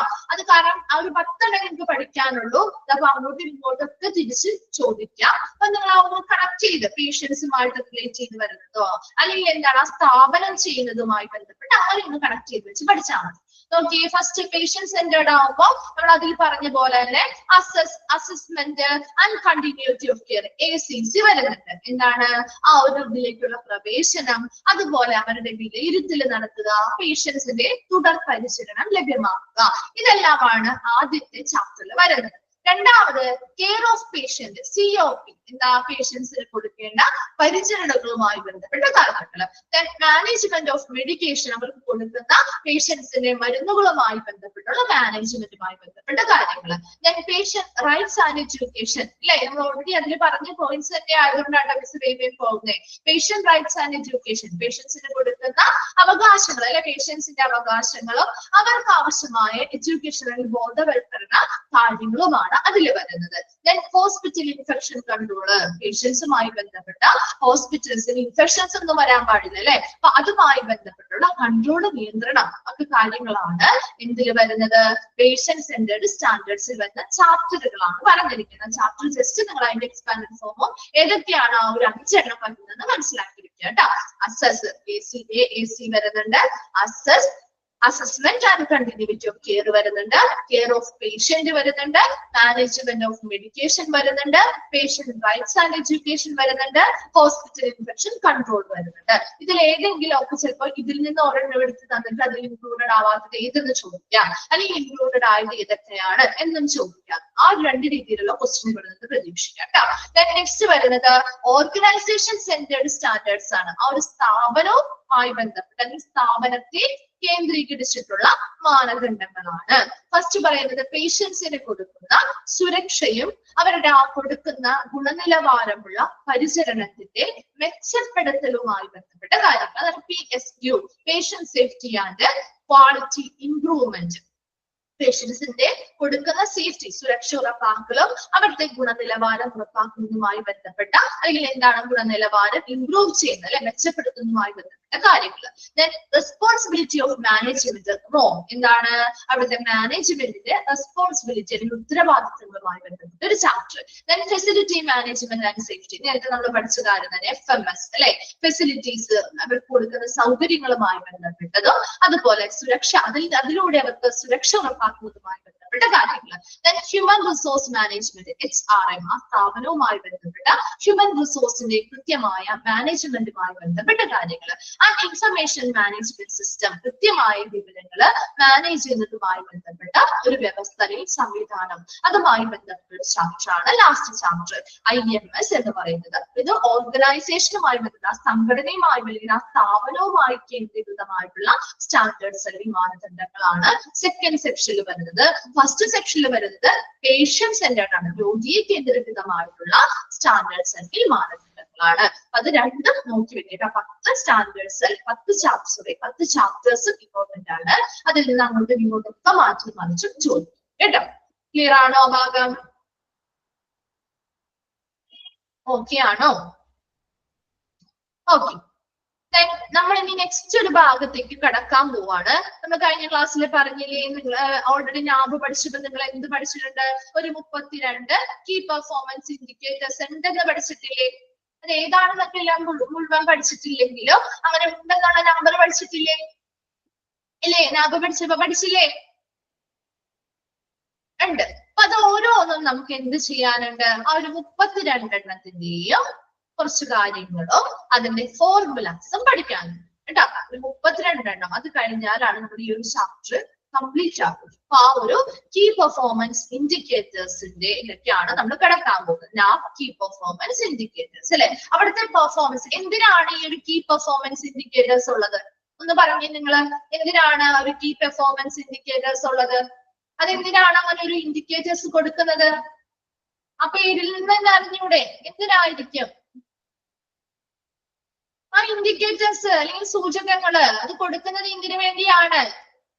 നമ്മുടെ മിക്ക ചാപ്റ്ററിലും പഠിക്കാറില്ലേ ഇൻഡിക്കേറ്റേഴ്സ്? ഇല്ലേ? എന്താണ് ഒരു റെസ്പോൺസ് ഇല്ലാത്ത? ഇൻഡിക്കേറ്റേഴ്സ് എന്തിനു വേണ്ടിട്ടാ? ഇപ്പൊ നമ്മള് CSSD പഠിച്ചപ്പോ നിങ്ങൾ ഇൻഡിക്കേറ്റേഴ്സ് പഠിച്ചില്ലേ? മെഷർ ചെയ്യാൻ അവിടുത്തെ പ്രവർത്തനങ്ങൾ എങ്ങനെയാണ് അല്ലെ, അവരുടെ പ്രകടന നിലവാരം എത്രത്തോളം ഉണ്ടെന്ന് മനസ്സിലാക്കാൻ അല്ലെങ്കിൽ വിലയിരുത്താൻ വേണ്ടിയിട്ടാണ് ഇൻഡിക്കേറ്റേഴ്സ് ഉപയോഗിക്കുന്നത്. അളക്കാൻ വേണ്ടി, മെഷർ ചെയ്യാൻ വേണ്ടിയിട്ടാണ്. അപ്പൊ അതിനനുസരിച്ച് ഈ സ്റ്റാൻഡേർഡുകൾക്ക് അവർക്ക് എന്ത് ചെയ്യാൻ പറ്റും? സ്കോർ കൊടുക്കാൻ പറ്റും. ഇനി എന്തെങ്കിലുമൊക്കെ എന്താണ് ഇംപ്രൂവ് ചെയ്യേണ്ടതായിട്ടുണ്ടെങ്കിൽ അത് മെച്ചപ്പെടുത്താനും ഈ ഇൻഡിക്കേറ്റേഴ്സ് വഴി സാധിക്കും അല്ലെ. അതിനു വേണ്ടിയല്ലേ ഇപ്പൊ നമ്മള് CSSD നിങ്ങൾ ഇൻഡിക്കേറ്റേഴ്സ് പഠിച്ചില്ലേ? പഠിച്ചോ? Biological indicators, chemical indicators, mechanical indicators പഠിച്ചില്ലേ? അതെന്തിനാണ്? ആ CSSD-യിലെ ഓരോ സ്ഥാപനം അല്ലെ, ഓരോ എക്യുപ്മെന്റ്സും നല്ല രീതിയിൽ അത് വർക്ക് ചെയ്യുന്നുണ്ടോ അല്ലെ, കൃത്യമായിട്ട് അവിടെ സ്റ്റെറിലൈസേഷൻ ചെയ്യുന്നുണ്ടോ എന്ന് മനസ്സിലാക്കാൻ വേണ്ടിയിട്ടല്ലേ ഇൻഡിക്കേറ്റേഴ്സ് ഉപയോഗിക്കുന്നത്. അതുപോലെ തന്നെ ഇവിടെ ഇൻഡിക്കേറ്റേഴ്സ് ഉപയോഗിക്കുന്നത് എന്തിനാ? കൃത്യമായ പറഞ്ഞിരിക്കുന്ന സ്റ്റാൻഡേർഡ്സും കാര്യങ്ങളും അവർ പാലിക്കുന്നുണ്ടോ അല്ലെ, അതുവഴി അവർക്ക് എന്ത് ചെയ്യുന്ന നല്ല ക്വാളിറ്റി ഉള്ള ഒരു കെയർ അവർ കൊടുക്കുന്നുണ്ടോ, അതിലെന്തൊക്കെ പോരായ്മകളാണ് അവർക്ക് വരുന്നത് അല്ലെ എന്ന കാര്യങ്ങളൊക്കെ മനസ്സിലാക്കാൻ വേണ്ടി അവിടുത്തെ ആ ഒരു പ്രകടന നിലവാരം പെർഫോമൻസ് എത്രത്തോളം പ്രകടന നിലവാരം അവരവിടെ കാഴ്ചവെക്കുന്നുണ്ട് എന്ന് മനസ്സിലാക്കാൻ വേണ്ടിയിട്ടാണ് ഈ ഇൻഡിക്കേറ്റേഴ്സ് എന്ത് ചെയ്യുന്നത് ഉപയോഗിച്ചുകൊണ്ട് നമ്മളത് പരിശോധിക്കുന്നത്. ലാബിന്റെ ഈ കീ പെർഫോമൻസ് ഇൻഡിക്കേറ്റേഴ്സും അതുപോലെ തന്നെ കീ പെർഫോമൻസ് ഇൻഡിക്കേറ്റേഴ്സിന്റെ ഷോർട്ട് ഫോം ഒന്ന് അണ്ടർലൈൻ ചെയ്ത് വെച്ചേ. Key performance indicators that is KPIs assist in helping to systematically monitor, assess and continually enhance service performance. അവരുടെ സർവീസ് പെർഫോമൻസ്, ആ സ്ഥാപനത്തിന്റെ സർവീസുമായി ബന്ധപ്പെട്ട പ്രകടനങ്ങള് അല്ലെ, പെർഫോമൻസ് എത്രത്തോളം ഉണ്ടെന്ന് കൃത്യമായിട്ട് അവർക്ക് മോണിറ്റർ ചെയ്യാൻ, നിരീക്ഷിക്കാൻ, അസസ് ചെയ്യാൻ, വിലയിരുത്താനും കണ്ടിന്യൂവലി എൻഹാൻസ് ചെയ്യാൻ, തുടർച്ചയായിട്ട് അതിനെ മെച്ചപ്പെടുത്താനുള്ള കാര്യങ്ങൾ നൽകാനുമായിട്ട് സഹായിക്കുന്ന ഒരു കാര്യമാണ് ഈ ഇൻഡിക്കേറ്റേഴ്സിന് വഴി കീ പെർഫോമൻസ് ഇൻഡിക്കേറ്റേഴ്സ് എന്ന് പറയുന്നത്. ഈ ഇൻഡിക്കേറ്റേഴ്സ് ഉപയോഗിച്ചുകൊണ്ട് നമുക്ക് കൃത്യമായിട്ട് അത് എന്ത് ചെയ്യാൻ പറ്റും? അവിടെ നടക്കുന്ന എല്ലാ കാര്യങ്ങളുടെയും പ്രകടനം അല്ലെങ്കിൽ പെർഫോമൻസ് കൃത്യമായിട്ട് മനസ്സിലാക്കാനും അതിനനുസരിച്ച് കൃത്യമായിട്ട് അവിടെ നിരീക്ഷണങ്ങൾ നടത്തി, വിലയിരുത്തലുകൾ നടത്തി, അവർക്ക് കണ്ടിന്യൂസ് ആയി തുടർച്ചയായിട്ട് അത് മെച്ചപ്പെടുത്താനുള്ള സഹായങ്ങൾ ചെയ്യാനും ഈ കീ പെർഫോമൻസ് ഇൻഡിക്കേറ്റേഴ്സ് വഴി സാധിക്കുന്നു. ക്ലിയർ ആണോ? ഓക്കെ ആണോ? ഇനി ഈ ഒരു by themselves the KPIs cannot improve performance. അവർക്ക് സ്വയം നമുക്ക് ഈ KPIs കീ പെർഫോമൻസ് ഇൻഡിക്കേറ്റേഴ്സിന് അവരുടെ ആ ഒരു പെർഫോമൻസ് ലെവൽ എന്ത് ചെയ്യാൻ പറ്റില്ല? മെച്ചപ്പെടുത്താൻ പറ്റില്ല. പകരം അവർക്ക് എന്ത് ചെയ്യാം? ഈ ഇൻഡിക്കേറ്റേഴ്സ് ഉപയോഗിച്ചുകൊണ്ട് അവർക്ക് ഒരു സൈൻ പോസ്റ്റ്. എന്താണ് ഒരു സൈൻ പോസ്റ്റ് എന്ന് പറഞ്ഞാൽ? എന്താണ് ഒരു സൈൻ പോസ്റ്റ് എന്ന് പറഞ്ഞാൽ? എന്താ? വഴികാട്ടി അല്ലെങ്കിൽ മാർഗസ്തംഭം എന്ന് നമുക്ക് പറയാം. അപ്പൊ ഈ ഒരു KPIs അല്ലെങ്കിൽ കീ പെർഫോമൻസ് ഇൻഡിക്കേറ്റേഴ്സ് വഴി അവർക്ക് എന്താണ് വഴികാട്ടികളായിട്ട് നിൽക്കാൻ പറ്റും? എന്തിന്റെ വഴികാട്ടികളാണ്? That signal progress towards goals and objectives as well as opportunity for sustainable progress.